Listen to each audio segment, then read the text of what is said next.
Hello guys, स्वागत है आपका Chris education and motivation YouTube channel पे। तो आज हम बात करेंगे सितंबर मंथ के करंट अफेयर्स की। तो चलिए करते हैं स्टार्ट।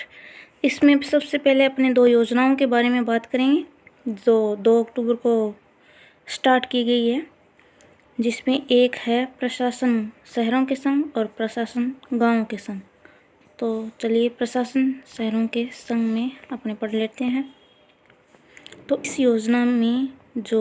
योजना की विशेषताएं हैं उनमें उसे हम पढ़ लेते हैं। तो इसमें 10 लाख पट्टा वितरण का लक्ष्य रखा गया है इस अभियान का, और राहत के लिए विभिन्न नियमों एवं प्रावधानों का सरलीकरण, आवेदन की तकनीकी सहायता हेतु स्वैच्छिक नगर मित्र की सुविधा रखी गई है, और कार्य के शीघ्र निस्तारण के लिए निकाय स्तर पर एम्पावर्ड कमेटी का गठन कर शक्तियों का प्रत्यायोजन किया जाएगा। नागरिकों की सहायता हेतु हेल्प डेस्क नंबर 18001806 है, और 213 नगरीय निकाय, 3 विकास प्राधिकरण और 4 नगर सुधार न्यास व राजस्थान हाउसिंग बोर्ड सहित 8 विभागों ने इसमें शामिल होने का निर्णय लिया है। तो इन 8 विभाग जो इसमें शामिल हुए हैं उनके द्वारा क्या क्या कार्य किए जाएंगे इसका हम पढ़ लेते हैं थोड़ा ब्रीफ।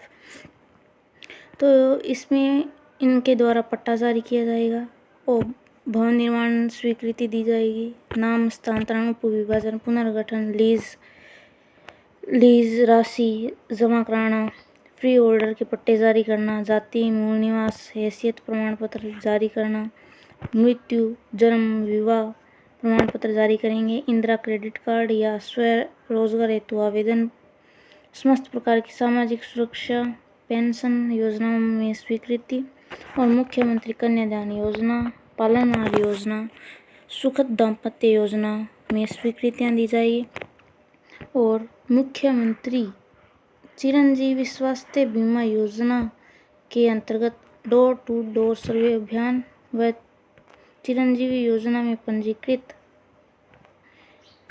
पंजीकरण से वंचित जो लाभार्थी हैं उनको योजना से जोड़ा जाएगा, और 30 वर्ष के अधिक उम्र के सभी लोगों को स्वास्थ्य जांच करवानी होगी। अब पढ़ लेते हैं इसमें दूसरा जो है योजना प्रशासन गाँव के संग, वो था प्रशासन शहरों के संग, अब ये है प्रशासन गाँव के संग। तो इसकी जो शुरुआत है यह अभियान कब से कब तक है, 2 अक्टूबर 2012 से 17 दिसंबर 2021 तक ये चलेगा। तो चलिए इस अभियान की विशेषताएं पढ़ लेते हैं। इसमें प्रत्येक ग्राम पंचायत स्तर पर शिविरों का आयोजन किया जाएगा, कैंप लगाए जाएंगे, कार्यों की सुगमता के लिए मौके पर मौजूद अधिकारियों को शक्तियों का प्रत्यायोजन किया जाएगा। अभियान के प्रत्येक स्तर पर सतत मॉनिटरिंग एवं पर्यवेक्षण कार्य, शिविरों में ई मित्र केंद्रों पर सभी सुविधाएं निःशुल्क, ठीक है। और अभियान में 22 विभागों द्वारा किए जाने वाले आमजन से जुड़े जो प्रमुख कार्य हैं वो क्या क्या होंगे। इसमें प्रमुख कार्य हैं वो हैं पूर्व में आवंटित बाड़ों के रह आवासीय उपयोग उपकरणों में आवासीय आवंटन, और पुराने रास्तों का अंकन, आबादी सुधार में आबादी विस्तार हेतु भूमि आवंटन, गैर खातेदारी से खातेदारी अधिकार, राजस्व व अभिलेख की निःशुल्क नकलें, और अशुद्धियों का सुधार किया जाएगा इसमें, ठीक है। अशुद्धियों का सुधार, भूमिहीन को आवश्यक पट्टे जारी किए जाएंगे, पीएम आवास योजना में किस्तों का भुगतान, और नरेगा में नवीन जॉब कार्ड दिए जाएंगे। मुख्यमंत्री चिरंजीवी स्वास्थ्य बीमा योजना के अंतर्गत डोर टू डोर सर्वे अभियान इसमें भी चलाए जाएंगे, और चिरंजीवी योजना के पंजीकरण से जो वंचित हैं उनको वंचित लाभार्थियों को योजना से जोड़ा जाएगा, और 23 साल के से अधिक के सभी लोगों को स्वास्थ्य जांच की जाएंगी, और हेडपंप मरम्मत एवं स्वच्छ पेयजल आपूर्ति, और आंगनवाड़ी कार्यकर्ताओं सहायिका आंगनवाड़ी सहायिका आशा सहयोगिनी आदि 7 इनके रिक्त पदों पर नियुक्ति की जाएगी। और ऋण से वंचित पूर्व डिफॉल्टर ऋणियों को 200 करोड़ रुपए का ऋण वितरण किया जाएगा। 2.5 लाख मृदा स्वास्थ्य कार्ड और विलंब भुगतान सरचार्ज में कृषि उपभोक्ता को 100% छूट एवं घरेलू उपभोक्ता को 50% छूट एवं समस्त प्रकार की सामाजिक सुरक्षा पेंशन योजनाओं को क्या दी जाएगी?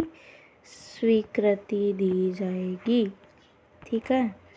और मुख्यमंत्री कन्यादान योजना, पालनहार योजना,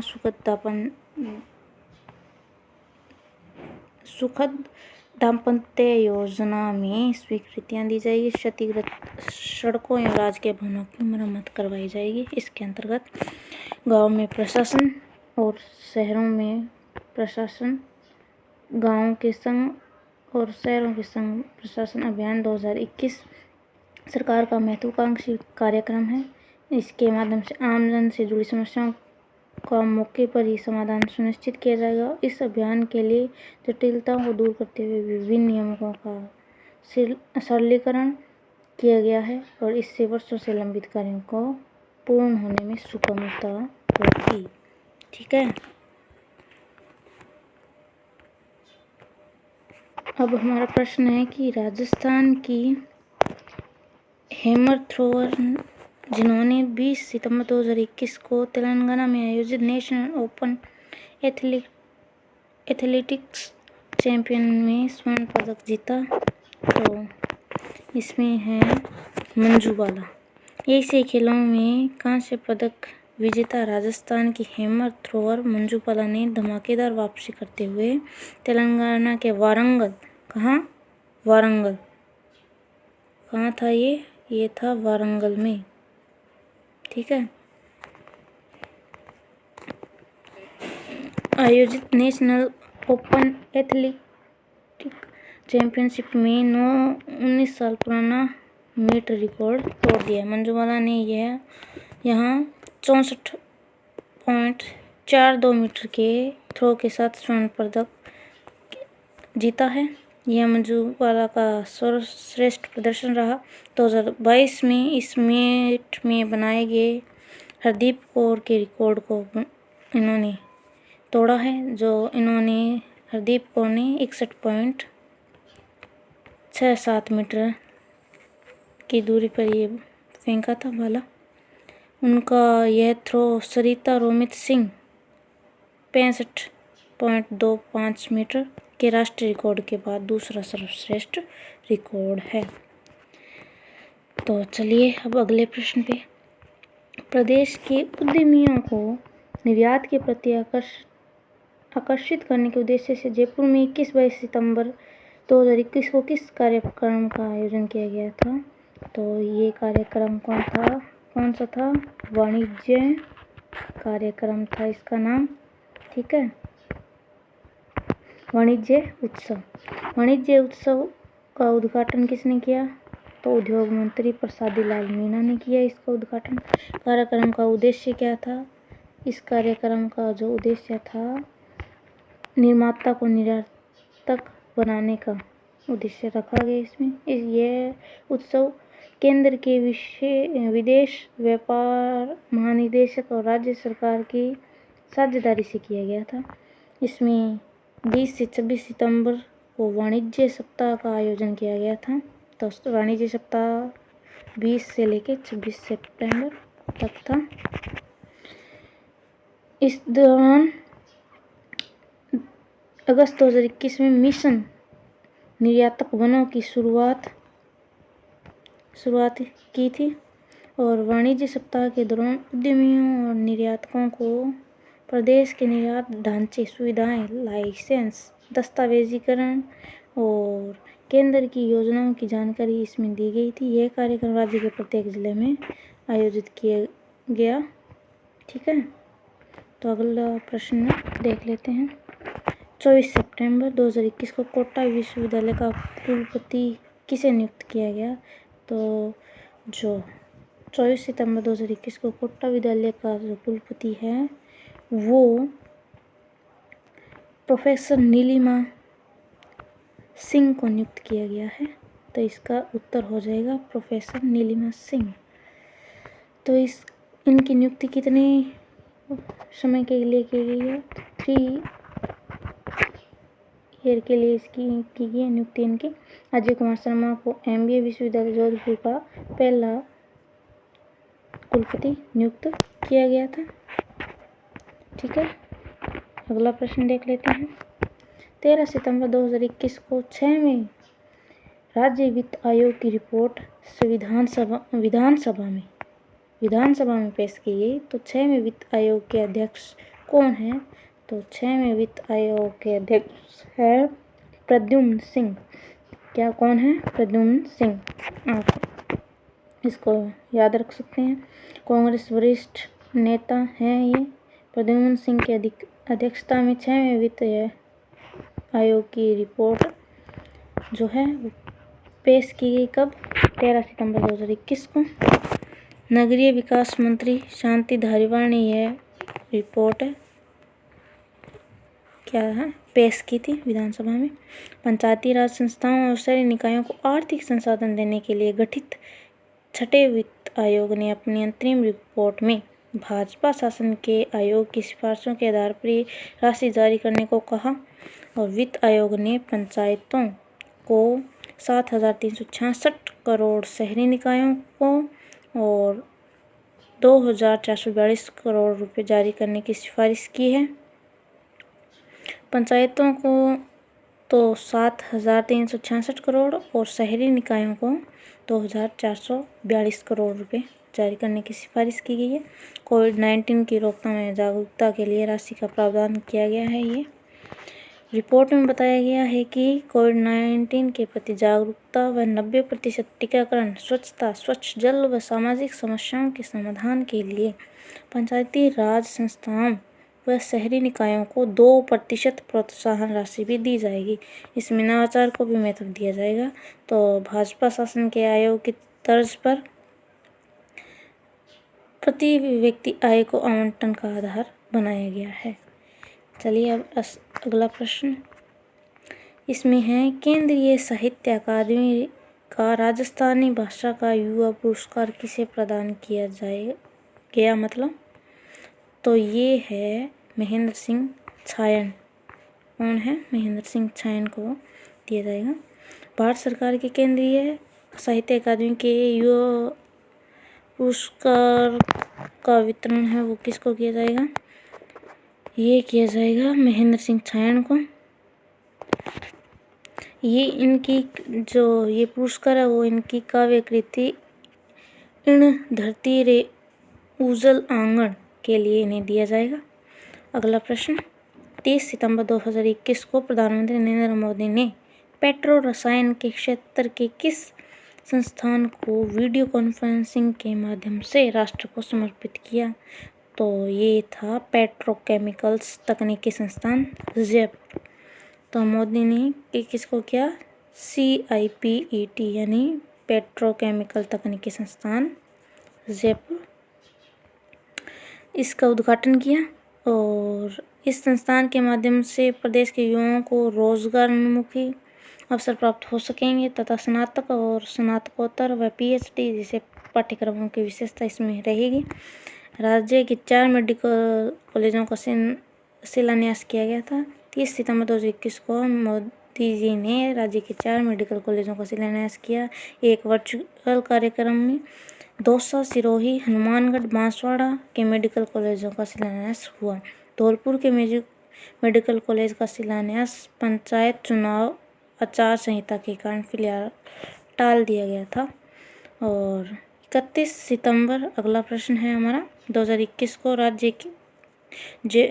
राज्य सरकार ने जयपुर में स्थापित होने वाले महात्मा गांधी दर्शन म्यूजियम व Mahatma Gandhi institute of governance व सोशल साइंसेज की स्थापना के आदेश भी जारी किए हैं।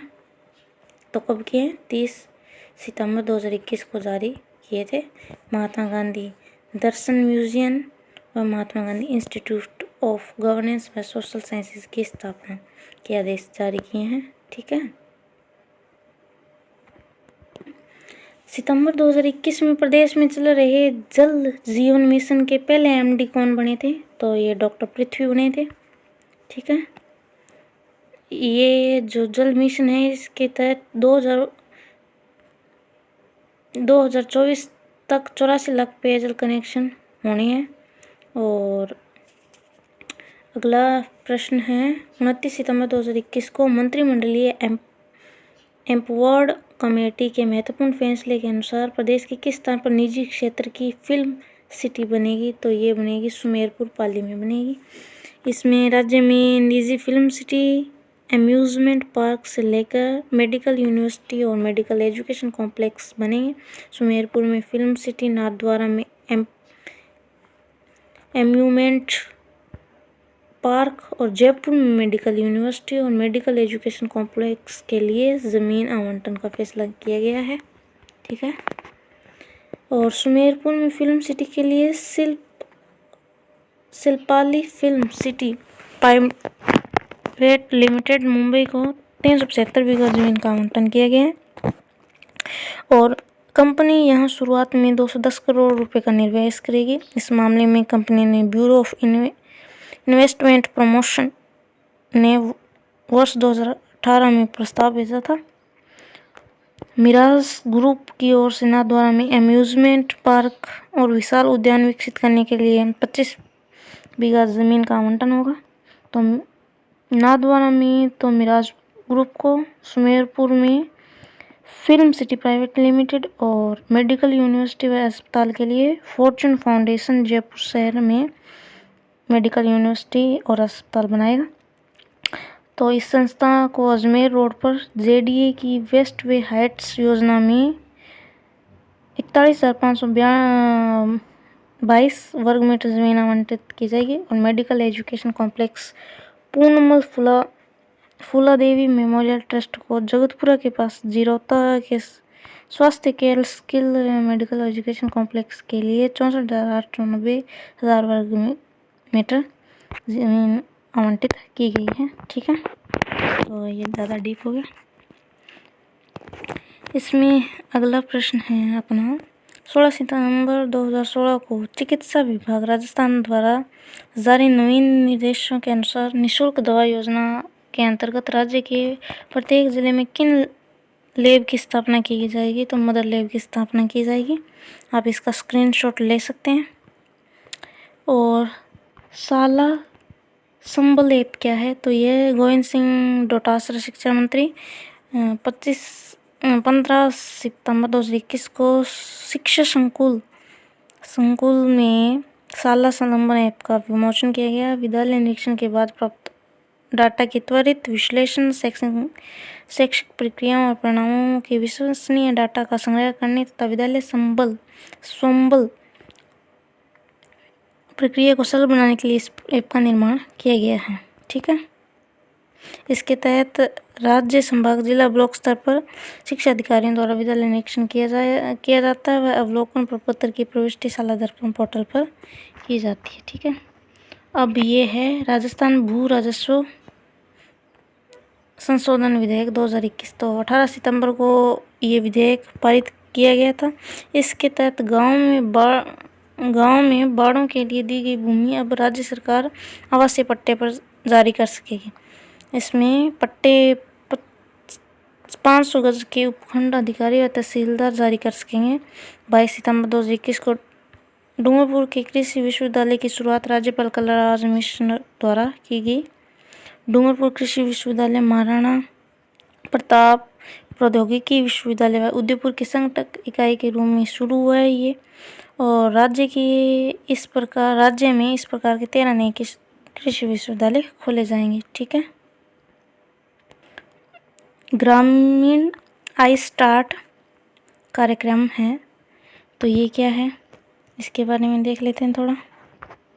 ये है मुख्यमंत्री गहलोत ने ग्रामीण आई स्टार्ट कार्यक्रम के लिए 1.65 करोड़ रुपए के बजट की अतिरिक्त बजट की मंजूरी दी है।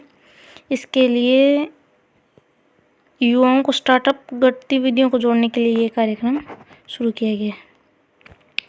तो इसमें अपने देख लिए। अब ये है 22 सितंबर 2021 मंत्रिमंडल की बैठक के महत्वपूर्ण फैसले। तो सीएम अशोक गहलोत की अध्यक्षता में 22 सितंबर को हुई मंत्रिमंडल की बैठक में कृषक कल्याण कोष में राशि की उपलब्धता के लिए बैंक ऑफ इंडिया से 500 करोड़ रुपए का अतिरिक्त दीर्घकालीन ऋण लेने की मंजूरी दी गई है। और इधर पर्यटन क्षेत्र के उद्यमियों के लिए 25 लाख तक के ऋण के ब्याज पर 1% अतिरिक्त अनुदान दिया जाएगा। सोलर के लिए एनटीपीसी को बीकानेर में ज़मीन और एकल महिलाओं के बच्चों को मिल सकेंगे जाति और आय प्रमाण पत्र। ठीक है, इसमें एसटी और ओबीसी की एकल महिला बच्चों का जाति प्रमाण पत्र व आर्थिक रूप से कमजोर वर्ग की एकल महिलाओं के बच्चों को आय व संपत्ति प्रमाण पत्र माता के नाम से जारी करने का प्रस्ताव भी अनुमोदित किया गया है।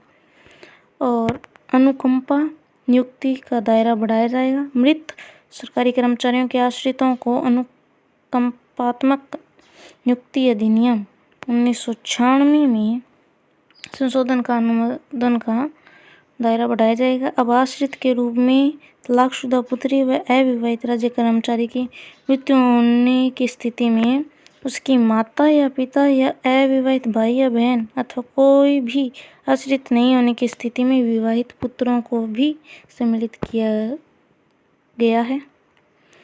अब शांति व अहिंसा प्रकोष्ठ को निदेशालय के रूप में स्थापित करने की मंजूरी दी गई है। राजस्थान बाल अधिकार संरक्षण आयोग में अध्यक्ष व सदस्यों की नियुक्ति की प्रक्रिया व मापदंडों की पालना की जा सकेगी। आयोग अपने स्तर पर जांच के दौरान प्रक्रिया को तय कर सकेगा। राजकीय महाविद्यालय बिजोलिया का नामकरण अब विजय सिंह पथिक के नाम पर होगा। ये इम्पोर्टेंट है परीक्षा की दृष्टि से। ठीक है, अब अगला है अपना टॉपिक है वो है रजिस्ट्रीकरण। राजस्थान संशोधन विधेयक पारित हो गया है। ये 17 सितंबर 2021 को ये विधेयक पारित कर दिया गया है। इसमें रजिस्ट्रीकरण से संपत्ति संबंधी विवाद कम होंगे। इसमें 23 धाराओं में संशोधन किया गया इस विधेयक की। और इसी प्रकार पावर ऑफ अटॉर्नी देने वाले की मृत्यु होने पर उसकी संपत्ति का दुरुपयोग रुकेगा। जिस दिन पावर ऑफ अटॉर्नी दी गई थी उस दिन का जीवित प्रमाण पत्र भी रजिस्ट्री के समय देना होगा। इस तरह कम अवधि में भी किराएनामे की पहचान भी हो सकेगी। वारदात के समय पुलिस के लिए पहचान करना आसान हो जाएगा। ठीक है, और इसके लिए 200 रुपये की स्टाम्प ड्यूटी भी लगेगी।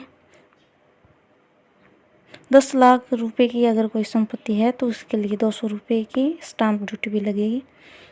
अब अगला है भ्रष्टाचार में राजस्थान और महाराष्ट्र के बाद दूसरे नंबर। तो भ्रष्टाचार में राजस्थान दूसरे नंबर पे है। तो राजस्थान में 365 दिन में 363 भ्रष्टाचार के जो हैं मामले सामने आए हैं। तो भ्रष्टाचार के आंकलन में राजस्थान का दूसरा नंबर है। और कार्यालय विकास आयुक्त हस्तशिल्प वस्त्र मंत्रालय भारत सरकार की ओर से सांझी रिपोर्ट के क्षेत्र में उल्लेखनीय योगदान के लिए जयपुर की सुनीता शर्मा को राष्ट्रीय पुरस्कार देने के लिए चयनित किया गया। हाल ही में देश भर के कलाकारों को नेशनल अवार्ड की घोषणा हुई है। इसमें सुनीता को सांझी आर्ट यानी पेपर कटिंग के क्षेत्र में अवार्ड की घोषणा हुई है। तो राजस्थान से हुई है किसको? सुनीता को पेपर कटिंग आर्ट के लिए। अब हम पढ़ लेते हैं चर्चित व्यक्तित्व। इसमें राजस्थान उच्च न्यायालय के नए मुख्य न्यायाधीश की जो नियुक्ति हुई है वो 21 सितंबर 2021 को नए बने हैं। इंद्रजीत महांती को त्रिपुरा उच्च न्यायालय के मुख्य न्यायाधीश ए कुरैशी को राजस्थान उच्च न्यायालय का न्यायाधीश बनाया गया है। यानी जो पहले इंद्रजीत महांती थे राजस्थान उच्च न्यायालय के जो मुख्य न्यायाधीश इंद्रजीत महांती को तो त्रिपुरा को बना दिया गया, और त्रिपुरा के मुख्य हाईकोर्ट के मुख्य न्यायाधीश हैं उनको बना दिया गया राजस्थान के। तो ठीक है, तो इसका उत्तर हो जाएगा कि राजस्थान के नए कौन है राजस्थान उच्च न्यायालय के मुख्य न्यायाधीश हैं ए कुरैशी। ठीक है, और किस प्रदेशवासी को भारत सरकार ने फिट इंडिया मूवमेंट का ब्रांड एम्बेसडर बनाया? तो इसका आंसर हो जाएगा प्रेम प्रकाश मीणा। ये प्रेम प्रकाश मीणा है, वो ताजपुरा वामनवास निवासी अंतर्राष्ट्रीय फुटबॉल खिलाड़ी हैं ये, और इन्हें फिट इंडिया मूवमेंट के लिए ब्रांड एम्बेसडर चुना गया है। ये कई प्रतियोगिताओं में भारत का प्रतिनिधित्व कर चुके हैं। फिट इंडिया मूवमेंट केंद्र सरकार का कार्यक्रम है जिसके द्वारा स्कूलों में खेल की गतिविधियों को सुनिश्चित किया जाता है। अगला है महिला व बाल विकास विभाग राजस्थान द्वारा बेटी बचाओ बेटी पढ़ाओ योजना के राज्य ब्रांड एम्बेसडर किसे बनाया गया है? तो ये अवनी लेखरा को बनाया गया है। टोक्यो ओलंपिक में शूटिंग स्पर्धा में स्वर्ण व कांस्य पदक समेत 2 पदक जीतकर इतिहास रचने वाली जयपुर की अवनी लेखरा को बनाया गया है इसका बेटी बचाओ बेटी पढ़ाओ का ब्रांड एम्बेसडर योजना का। और इसमें समाज में बेटियों के प्रति सकारात्मक सोच का संदेश दिया गया है। अवनी लेखरा टोक्यो पैरालंपिक खेलों के समापन समारोह की ध्वजवाहक भी रही थी। ठीक है, और तो टोक्यो पैरालंपिक 2020 में प्रदेश के कितने खिलाड़ियों ने पदक जीतने में सफलता हासिल की? तो 4 खिलाड़ी हैं।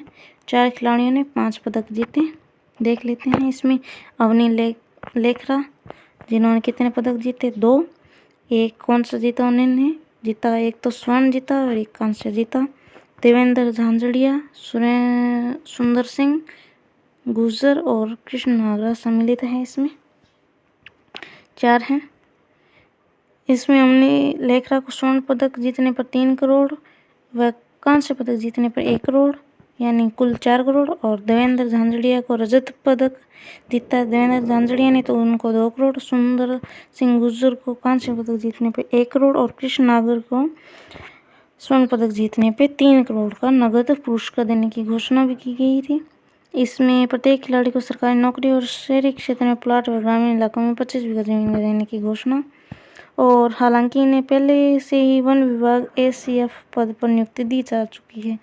शूटर अवनी लेखरा ने 10 मीटर एयर राइफल में स्वर्ण पदक और 50 मीटर एयर राइफल में कांस्य पदक जीता था। और देवेंद्र झांझड़िया और सुंदर गुर्जर भाला फेंक प्रतिस्पर्धा में थे, और जबकि कृष्ण नागर थे बैडमिंटन खिलाड़ी। एकल 6 स्पर्धा में स्वर्ण पदक हासिल किया था उन्होंने। तो ये वीडियो बहुत लंबा हो चुका है, तो आगे के करंट अफेयर अगले वीडियो में कंप्लीट किए जाएंगे। आपको ये वीडियो कैसा लगा आप कमेंट बॉक्स में कमेंट करके बताइएगा, और अपने ज़्यादा से ज़्यादा इस वीडियो को शेयर कीजिए। धन्यवाद। तो इस वीडियो का अगला पार्ट कुछ ही देर में जारी हो जाएगा। धन्यवाद।